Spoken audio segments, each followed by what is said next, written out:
আসসালামু আলাইকুম রহমতুল্লাহ। প্রাণপ্রিয় খামারি ভাই ও বোনেরা, আশা করি সকলে ভালো আছেন। আবারও চলে আসলাম নতুন একটি ভিডিও নিয়ে আপনাদের মাঝে। ছোট্ট একটা ভিডিও করার জন্য আসছি।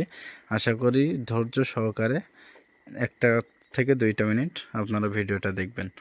তো আমি এই শীতের ভিতরে পর্দা কিভাবে মেনটেন করছি, পর্দার ম্যানেজমেন্টটা কিভাবে করছি, এটা জানানোর জন্য এই ছোট্ট একটা ভিডিও করা।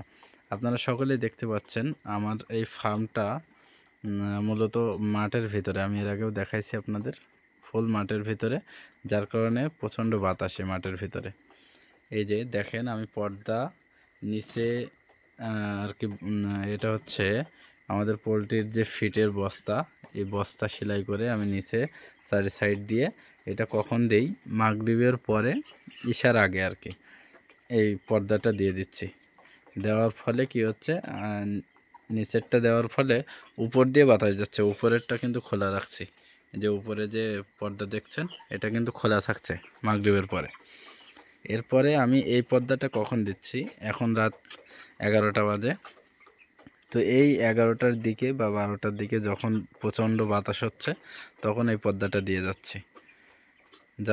যার ফলে কি হচ্ছে, আপনার প্রত্যেকটা মুরগি আর কি তাদের শীত লাগতেছে না, ভালোভাবে থাকছে। আর শীতের জন্য মেনটেন করছি কি, এই দেখেন আলোগুলাকে কিন্তু আমি অনেক যে উপর থেকে নিচেই নামাই দিছি।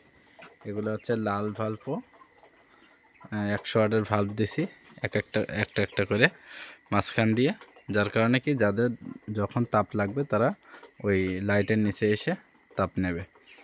তো এই ছোট্ট একটা ভিডিও আর কি আপনাদের মাঝে উপস্থাপনা করলাম।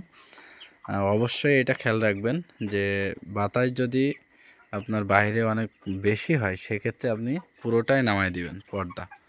আর যদি কম হয়, তাহলে এই যে নিচে যে আমি হাফ দেখেন পোলট্রির বস্তা দিয়ে আমি সেলাই করে চট বানিয়ে নিয়েছি। আপনারাও চাইলে এইভাবে চট বানিয়ে চারি সাইড দিয়ে ঘিরে দিয়ে উপরটা ফাঁকা রাখতে পারেন। এই যে উপরে পর্দা দিছি, এই পর্দাটা ফাঁকা রেখে নিচেরটা দিয়ে রেখে আপনারা ব্যবস্থাপনা করতে পারেন। কিন্তু যদি প্রচণ্ড বাতাস হয়, সেক্ষেত্রে আপনি রাত 10টা 11টার পরে যেয়ে পুরোপুরি পর্দাটা নামায় দেবেন।